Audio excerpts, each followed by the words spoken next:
Welcome back friend, मैं Mirza Faizan bag और आज की इस वीडियो में हम बात करने जा रहे हैं रूटेड फाइलोजेनेटिक ट्री और अनरूटेड फाइलोजेनेटिक ट्री। तो ये बेसिकली ये कंसेप्ट है हमारा बायो इन्फॉर्मेटिक्स से रिलेटेड है। और अगर आप कोई फाइलोजेनेटिक ट्री समझना चाहते हैं, जो कि क्या होता है एंसेस्ट्री के समझने की एक साइंस होती है, तो उसमें एक बात आती है रूटेड और अनरूटेड फाइलोजेनेटिक ट्री। तो इसके बीच में आज हम डिफरेंस समझेंगे और समझाएंगे इसमें इनके क्या क्या मतलब है इनका। ठीक है, स्टार्ट करते हैं वीडियो को। सबसे पहले तो लिखा हुआ है कि phylogenetic tree which shows ancestry relationship among the species and genus. Basically क्या होता है, जो रूटेड फाइलोजेनेटिक ट्रीज होते हैं वो एक ऐसे ट्रीज होते हैं जिसमें क्या कोई आप रिलेशनशिप पता लगा सकते हैं कि ये स्पीसीज इस दूसरी स्पीसीज से ओरिजिनेट हुई। एग्जाम्पल के तौर पे देखिए, आप देखिए ये वाला ए वाली स्पीसीज है, तो मान सकते हैं तो बी और सी वाले जो स्पीसीज है या जीनस है वो ए वाले से ओरिजिनेट हुए हैं। या मान लो डी ई आर एफ ये सी वाले से ओरिजिनेट हुए हैं। तो इसके बेस पे हम पता लगा लेंगे कि भैया यहाँ पर इनके जो इनका एंसेस्टर है वो कहां से ओरिजिनेट हुआ है। तो ये लिखा है phylogenetic tree which shows the ancestry relationship among the species and genus. तो ये पता लगा गया। लेकिन यहाँ पर इसका अपोजिट है जो अनरूटेड फाइलोजेनेटिक ट्री है, जो कि कहता है phylogenetic tree which shows only the relatedness among the genus और स्पीसीज।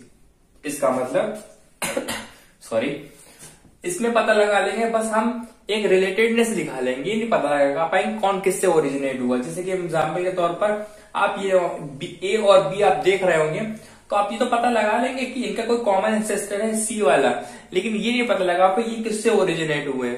आप ये देख सकते हैं इनकी नोच होगी, वो इससे अटैचमेंट हो रहा है, तो ये आप ये लगा सकते हैं। इसमें एक आइडिया मिल सकता है कि ये जो ग्रुप है हमारा ई एफ और डी, ये दो अलग अलग ग्रुप है, ये दोनों ही मतलब क्लोज रिलेटेड है, और ए बी सी ये दोनों क्लोज रिलेटेड है। ये नहीं पता लगा हुआ होगे ये कौन किससे रिलेटेड है। चलिए थोड़ा सा ये समझ लेते हैं। आपको ये फाइलोजेनेटिक ट्री जो होता है इसमें कुछ पॉइंट्स होते हैं जो कि आपको समझना जरूरी होता है। देखिए, अगर कोई रूटेड फाइलोजेनेटिक ट्री हो तो उनका एक रूट होगी, मतलब कि इनका एक कॉमन एंसेस्टर्स होगा। जब कॉमन एंसेस्टर्स होगा, जब ये स्प्लिट होंगे ऐसे करके, तो ये मांगे चलो ये नोड जा रही है, ठीक है। अभी ये स्प्लिट हुआ, सी में स्प्लिट हुआ, बी में स्प्लिट हुआ, ए में स्प्लिट हुआ, तो क्या हो गया, अब ये मान के चलिए ये ब्रांच जो अपनी एक्सटर्नल जो ये बाहरी की, जैसे मान ये है ये है ये है, तो इन्हें कहते हैं टर्मिनल ब्रांचेस। और इस पूरे ग्रुप को देखेंगे, अगर ये चीज अगर देखेंगे ये वाली चीज को, तो इसे हम कह लेते हैं क्लेट या मोनोफाइलेटिक ग्रुप। ये क्या होते हैं, इसका मतलब कि इन तीनों को ए बी सी का इनका एक कॉमन एंसेस्टर है, ठीक है। ये वाला यहाँ पर होगा। अब इधर देख लेते हैं, साइड में आते हैं। देखिए, अगर मान के चलिए कि ये वाली चीज होगी, तो ये भी एक इंटरनल ब्रांच चलाएगी या इंटरनोड कहलाएगी। इंटरनोड क्या होती है, जैसे आपने प्लांट को देखा है, आपने प्लांट सपोज देखे होगा ऐसी बात, तो प्लांट को देखा होगा, तो इसमें क्या होती है, इसमें यहाँ से इंटरनोड निकलती है ना ऐसे करके। जैसे लाइक ये भी एक पेड़ की तरह ही है, इसकी भी इंटरनोड निकल रही है, इसलिए कह देते हैं इंटरनल नोड्स हो गए, ठीक है। तो ये से मान के ये साइड निकल रही है, तो देखिए जो बाहर से एंड में होंगे, जैसे मान के चले जैसे मान A B C D E F G H I जो भी है, ये सारे क्या हमारे क्या है, ये हमारे हैं टर्मिनल नोड्स, और कह लो इनको एक्सटर्नल नोड्स कह लो। कई कई जगह पे इसको लीफ देखे मिलता होगा आपको, तो इन्हें लीफ भी कह देते हैं। तो यही कंसेप्ट होते हैं कुछ जो आपको समझाने थे मैं, ठीक है, समझा दीजिए। और हो गया हमारा ये एक्सटर्नल नोड, और ये इन दोनों के ये दो क्लेट्स होते हैं, ये मांगे एक चीज होगी और एक चीज ये हो गई, तो इन दोनों के बीच के डिफरेंस को हम कह देते हैं इंटरनोड्स। नेक्स्ट कहता है कि contain root internode leaf internal node. तो आप ये समझिए, ये मैंने आपको बताया था अभी आपको कि क्या मतलब होता है लीफ इंटरनोड्स, और क्या हमारा और क्या हो गया हमारा इंटरनल नोड और इंटरनोड्स। तो इसमें देख सकते हैं कैसे ये रिप्रेजेंट किया हुआ है, तो आप समझ सकते हैं कि क्या इनमें लीफ इंटरनोड्स होती हैं। इनमें जो भी हमारे चार संकेत होते हैं, जैसे कि रूट्स होती है, इंटरनोड्स होती है, लीफ नोड्स होती है और इंटरनल नोड्स होती है। ये चारों चीजें प्रेजेंट होती है हमारी फाइलोजेनेटिक ट्री में। लेकिन अगर हम अनरूटेड फाइलोजेनेटिक ट्री में देखेंगे तो इनके पास क्या होता है, इनके पास ओनली इंटरनल नोड्स होती है, और क्या होती है, लीफ नोड्स होती है, ठीक है। इनके पास रूट्स कोई प्रेजेंट नहीं होती। जैसा कि इसमें देख सकते हैं, ये एक रूट है, ये क्या कहलाई हमारी, ये हमारी रूट हो गई। लेकिन इसमें आप पता नहीं लगा पाएंगे कि इसमें रूट कौन सी है, इस वजह से ये सेकंड डिफरेंस हो गया। नेक्स्ट डिफरेंस कहता है कि contain related organism as well as the extra distantly related organism from roots. देख रही है कि कहता है कि इसमें जो ऑर्गेनिज्म होंगे, जैसे मान के चलिए अगर हम एच बता दें, अगर हम मान के चलो आप उससे पे पूछे कि भैया एच की एंसेस्ट्री बताइए क्या हो सकती है, तो ये पता लगा लेंगे कि भैया ये एच जो हमारा है आप देखते हैं ये डी से ओरिजिनेट हुआ है, डी से ओरिजिनेट हुआ, सी से ओरिजिनेट हुआ है, और सी जो ओरिजिनेट हुआ हमारा ए से ओरिजिनेट हुआ।